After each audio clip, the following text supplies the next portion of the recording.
right, welcome back to episode number 5 of the Bitcoin Treasury analysis. All the Bitcoin companies, we talk about them here, everyone that holds it on their balance sheet. We discuss them, who's a buy, sell, or hold. This is all on the Reclaim Your Time channel. And what does time stand for? Well, it's transformative investments for a meaningful existence. In other words, you make the right investments, you'll get ahead. If you're sticking with the S&P 500, yeah, you'll tread water, you won't drown, but you'll continue to have to, work for the man, as they say. And if you want to get ahead, and then you got to use Bitcoin as the hurdle rate. And what's the only thing better than Bitcoin? Well, that's Bitcoin on top of Bitcoin with leverage. And so, done intelligently and done the right way, I think you can make some really good decisions with your time, pun intended. So today, as usual, we're going to jump into our Bitcoin Treasury Company analysis spreadsheet. So again, if you haven't seen the first 4 episodes, I encourage you to go back to like, subscribe, and watch those. Again, nothing on here is financial advice, but I will tell you we added a couple of companies this week on the chart, so we'll go over those. We'll also talk about some of my recommendations and why. If you remember last week, we talked all about the levers. So I actually have this sorted by levers right now in column X.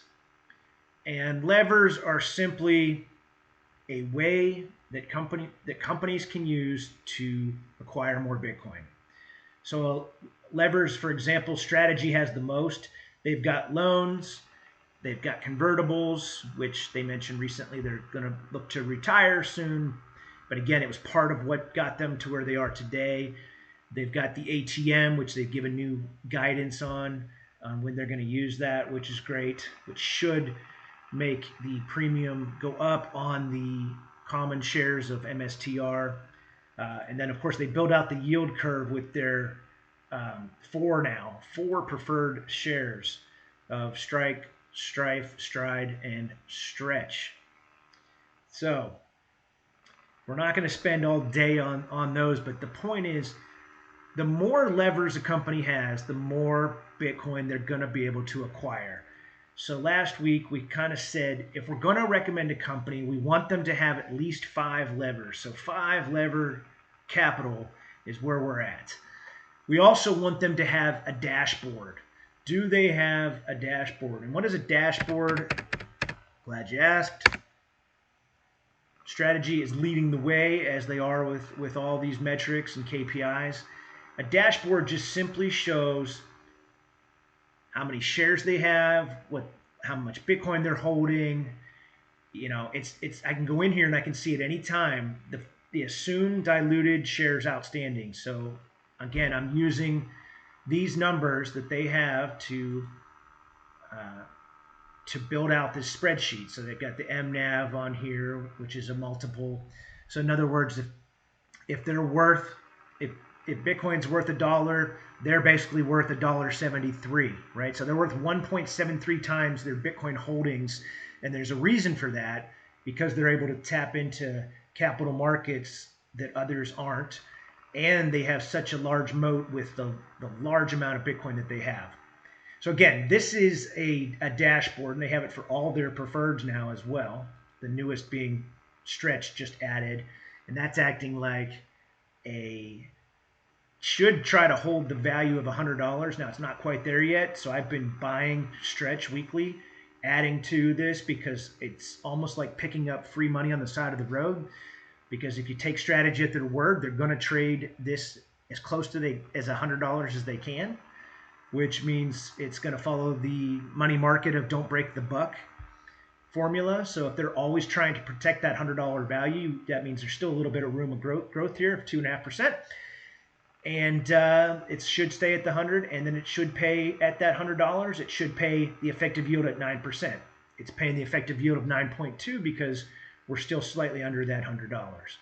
So I've been buying that since $89, and will continue to do so, and will also continue to park my cash there rather than a lower paying money market fund, because as you can see, the 9% dividend is very attractive, and this is highly collateralized as well. So A very intriguing product. Strategy themselves said this was their iPhone moment.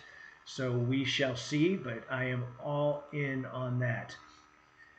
All right, so we talked about this. Strategy has the 7 levers. They've got a dashboard. We just saw what a dashboard is. So obviously, I have them as a buy recommendation. They have a relatively low MNAV. They have the most Bitcoin. Again, if you come down into my spreadsheet here, and I'll put the link to the spreadsheet in the notes as always.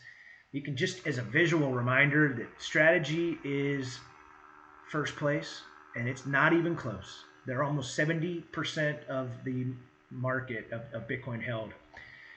And then of these large treasuries we're looking at, it's pretty cool to see that of the 30 or so that we're tracking now, or it's up to 34 companies. Yeah, 33 companies. These 33 companies almost have 1 million Bitcoin between them now. Now, again, strategy's most of that, but it's cool to see. And every day I wake up and I'm checking all kinds of things.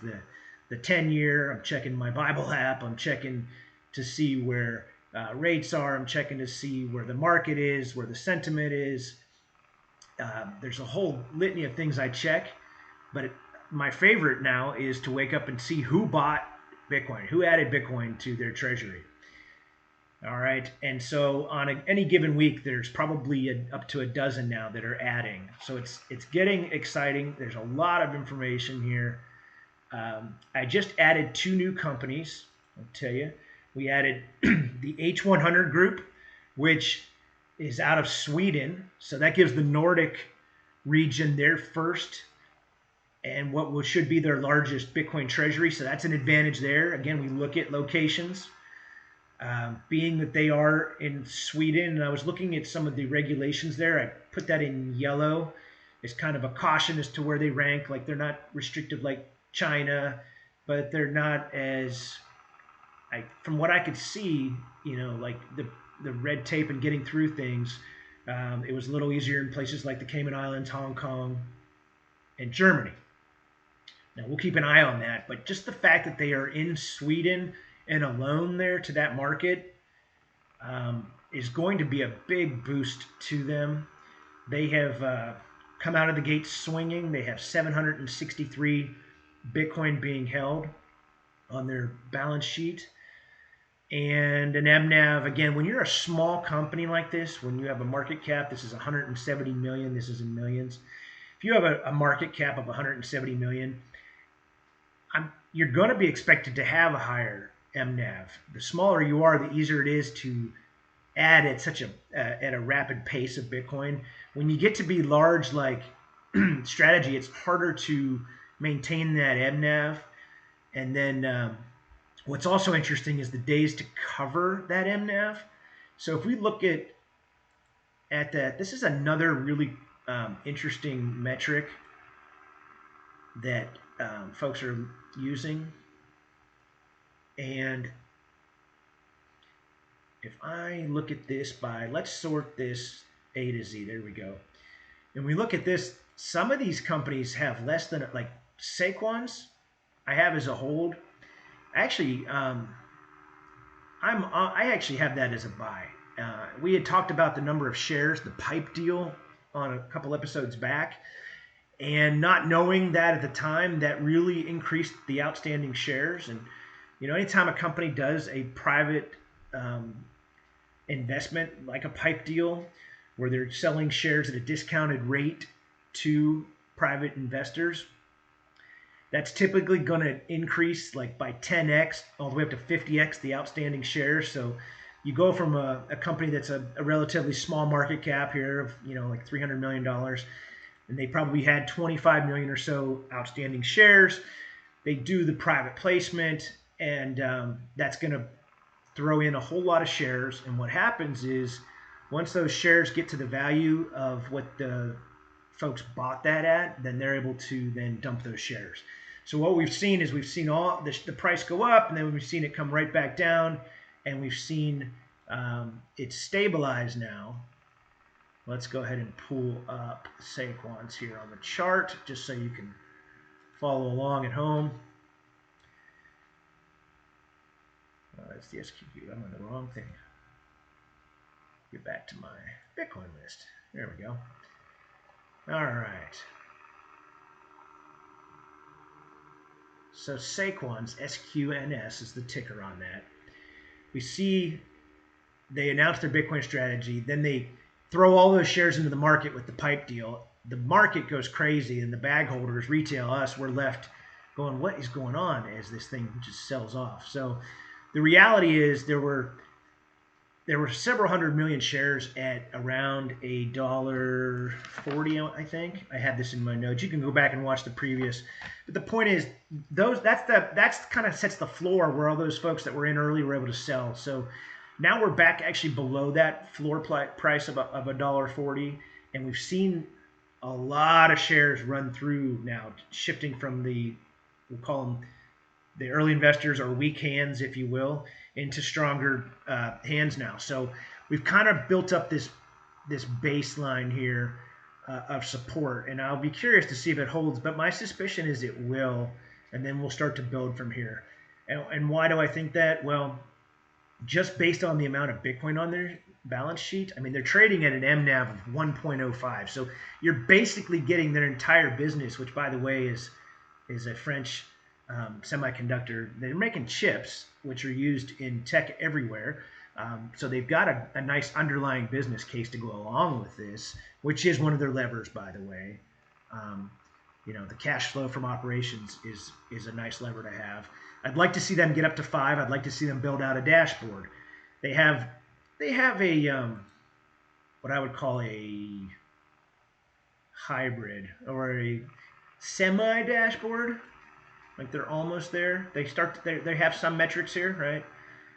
So in fact, on theirs they're showing an MNAV of less than 1, so even better reason. So that actually means that if like the business went under, I mean, you're still getting Bitcoin for 90 cents on the dollar. So that's a pretty good deal.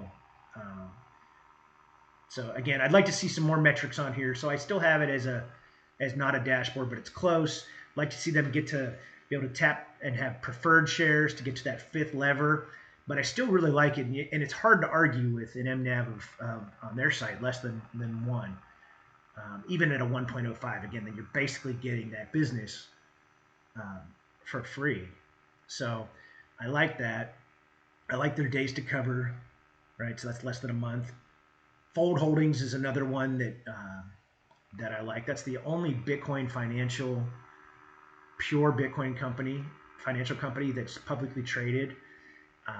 That is trading at a very low MNAV as well. Again, they're holding almost 1,500 Bitcoin, and you're basically getting their entire business for free, and they are doing a really good job. They're about to launch a credit card. I believe that got delayed, and so that impacted their share price. It went down this week, but at $4 a share, it's pretty valuable. I like this column I, the sats per $1 a share.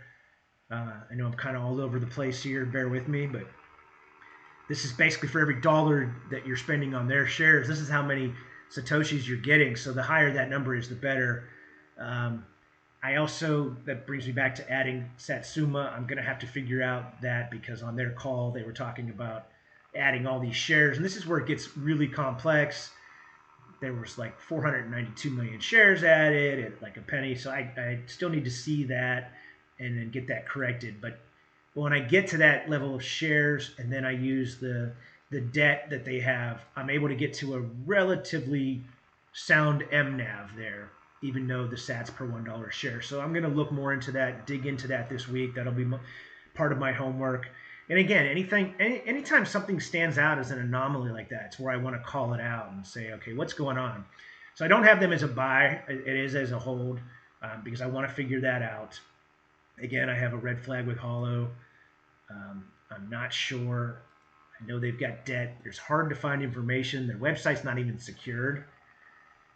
It looks like dummy accounts on X have been responding to comments I'm putting out there. I'm questioning this because, again, on BitcoinTreasuries.net, there's an anonymous user that submitted this 2,353 Bitcoin that they bought, but I don't see anything. I don't see any track record from them.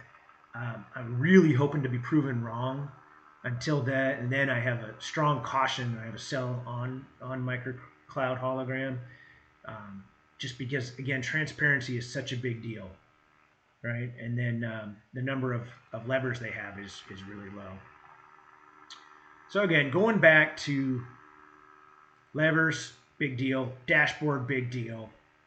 And market cap. You really want to see something close to that $1 billion valuation, because once you get there, it really takes a lot of the risk away. It enables them to really open up levers here and just another way of acquiring Bitcoin. And that would be typically through preferred shares, which strategy has shown they have laid the blueprint out there and they have done a phenomenal job with it.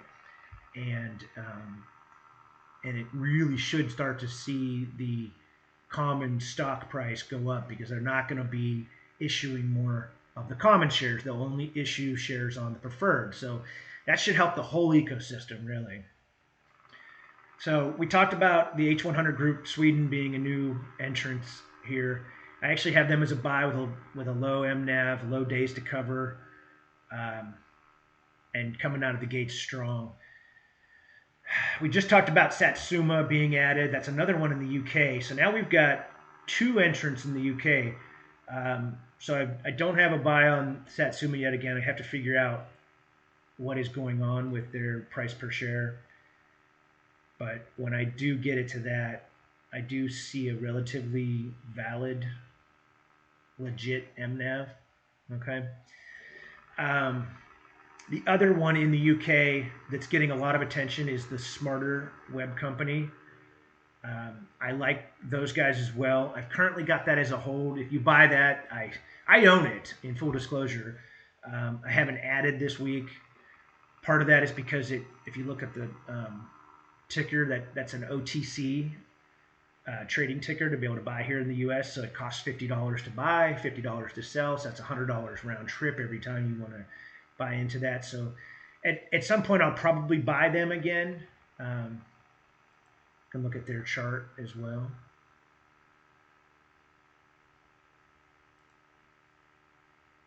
But again, what we see is similar to Saquon's, where we see this big, it come out the gate swinging, stock goes through the roof, retail jumps in, and then their exit liquidity for all the folks that got in early, and then we see it come down. I actually was buying once it got below, I think, this like $3.75 level, and as you can see now, it's below $3. So it's probably a buy. We filled this gap here. Again, I wouldn't argue with anybody that's buying right here. But I'm looking at the best deals I can find out there, and their MNAV's still kind of higher, right? So at 3.34, I'm like, I don't know. So I've got them as a hold. I love the fact that they have a dashboard, though, and they've got 4 levers. They've almost got 5. And then from a market cap, they're almost at that $1 billion cap, which should unlock the 5th lever of raising more Bitcoin. So if you want to, if you're buying now for the mid to long term, I think it would be a good buy. Definitely wouldn't sell it.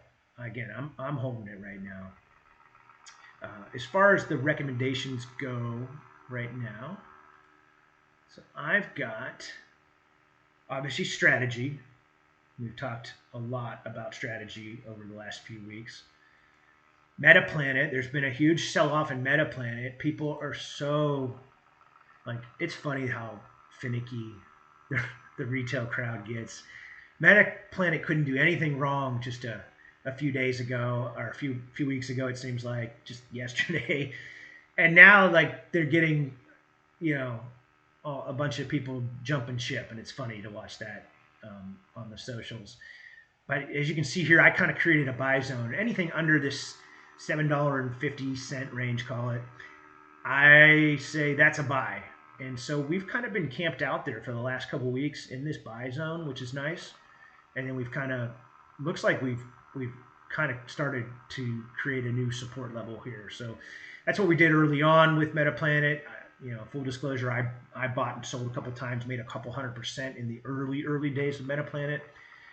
And then you watch the MNAV go up to 6, 7 or whatever, and then it kind of settles back in. So, Their MNAV right now is a healthy 2.38. So again, with what they're doing, the amount of Bitcoin they acquired, the rate they're acquiring it at, their yield year to date is 459%.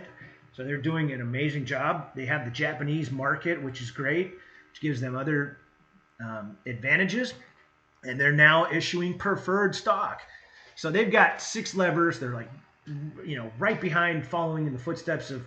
They are basically the MicroStrategy of Japan, and they're doing it by, learning from Saylor and MSTR's mistakes along the way, or maybe just the way they went ahead with their strategy, and they're able to kind of see that and what works better, and they're able to implement it quickly, and it's cool to see. And they're now they have almost a $5 billion market cap. So now they issued preferred, got those levers out there. They have that dashboard. I love Metaplanet, especially at this valuation right now. So I got them as a buy. CleanSpark is a mining company, and typically you got to be careful because mining is a cutthroat business, and there's a lot of, I'm in the mining mafia online as well, and there's a lot of people that are really concerned with miners and jumping ship there. There definitely seems to be a shift this cycle, but CleanSpark is another one. If I look at their long-term chart, the CleanSpark chart is looks like it's holding really nice on long-term, and it's about to jump. Could take a couple more months here, but they're mining Bitcoin at under $50,000 a share, or under $50,000 per Bitcoin, and so CleanSpark's doing really well. They just had their quarterly earnings, and it looks to me like, if you're getting in here, you're getting in at a pretty good time. Whereas people that have been holding for a long time are frustrated because you go back a year and you've been holding on to this for a long time. It's like, man, I'm not seeing the returns that Bitcoin's seeing. I think CleanSpark's going to get there, though. So I have not given up on them. I have faith in Zach and that management team. Columbus Circle's another one. They've got 5 levers. This is Anthony Pompliano's SPAC deal that he did. They just got their new ticker. It went from CCCM to BRR. So if you're looking this one up, it's BRR. There's not a lot that has happened with them, actually, so far. They're kind of flying under the radar. The other deals with Cantor Equity have kind of gotten, the other SPAC deals have gotten a lot of attention just because of who the players are involved, with names like Tether and Strike. But this chart might look like it's moved a lot, but it's not. It's like, look, all this is within the $10 range. So there hasn't really been much movement on the stock. It just got released under the BRR ticker. And if my calculations are correct, their MNAV is basically right at the 1, or even not just a shade under it. So I'd like to see them have a dashboard, more things built out. But from what I can tell, they're off to a good start. They almost have 5,000 Bitcoin. I expect in the coming days or weeks to see that increase dramatically. So I like where they're sitting. Again, I mentioned Saquon's before. I like where Saquon's is. I'd like to see them get to that market cap. I'd like to see that increase and the levers increase, and then to continue to build out that dashboard.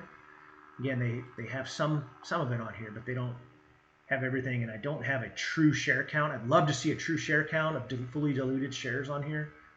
So again, that's a big deal. But based on what they're doing and the fact that they're working with Ben and the team at Swan, I'm willing to take that risk, right? So where we lack some of that, I'm willing to be patient. I think getting in now is a good opportunity on Saquon's.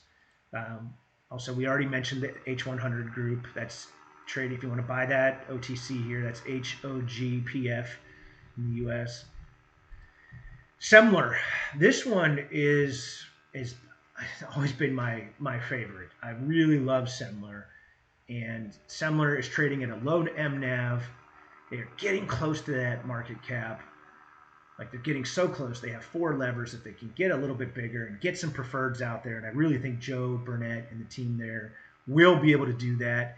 They announced on their earnings call that they want to get to 10,000 Bitcoin by the end of this year. So that's only in the next like 4 or 5 months. Like they want to double the amount of Bitcoin because you can see they're holding 5,000 right now. That's pretty exciting, getting there. And then they've got obviously big plans over the next couple of years as well. And they have a dashboard. So I really like them. The only thing is I'd like to see them get a little bigger, get another lever. But I think in the meantime, this is a buy, as does Tom Lee. He's got this in his, if you're familiar, he's got the Granny Shot fund that he runs. And this is the only Bitcoin treasury that actually is in that list of companies that he owns. So that's pretty cool. That's GRNY. So anyway, Semler, love Semler. Mara, boy, the Mara pigs getting a lot of hate, or you can even say they're just overlooked at this point. No one even cares about them, but I actually have them as a hold.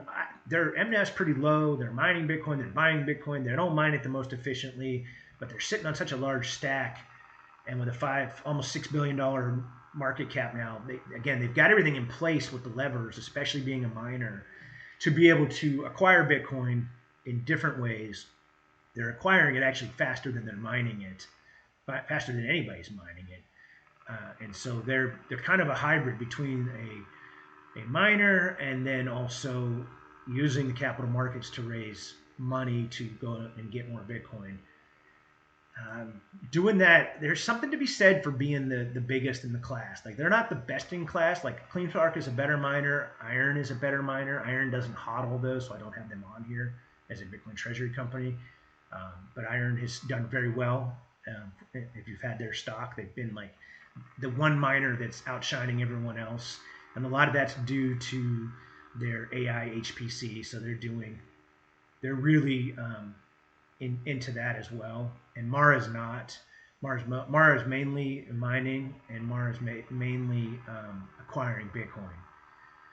So if I look at the MNAV and their shares have been held, if they could just stop diluting, right?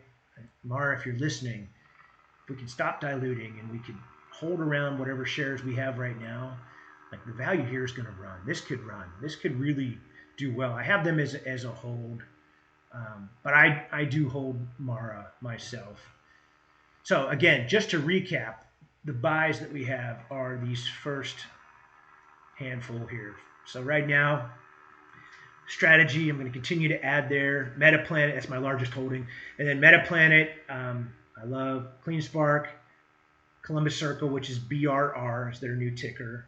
Saquon's, H100 Group out of Sweden, and then Semler rounds out my list of buys for this week.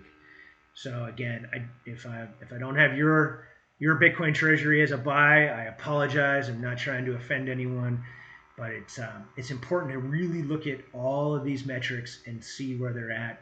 Again, the biggest things being the leverage, the dashboard. Again, that plays into transparency. I've got other categories over here where they're operational, and again, overall, I'm not going to give a low risk unless they do have all those things going for them and a dashboard. So if they don't have a dashboard, the best they can get is a medium risk, by the way, as I mentioned before. And then X followers in column AH. I think that's important too. Like how much excitement is there? How big is the community? Retail really goes a long way. And if a Semler can get a little bit better at their retail game, which they've added a company store and they're doing things with, right? So if they can get that going, then that'll grow, and then you'll see that stock really start to take off as well. But yeah, so that's kind of where we're at now. Again, those are the stocks I like. Let me know in the comments what you think, which ones you like and why. And we will see you next time. Let me know what other categories you'd like to discuss as well. Like tracking down the share count and the dilution and all that is a lot of fun. It's a lot of work, but I'm going to keep doing it. I'm here for it. I'm going to keep adding to this. As far as I know, I'm the only one that has all of this information aggregated into one place. So if you want to see this in real time, come here. to this channel anytime to get it. Again, I'll post the link here. Thanks again for joining. Have a great week. Thank you.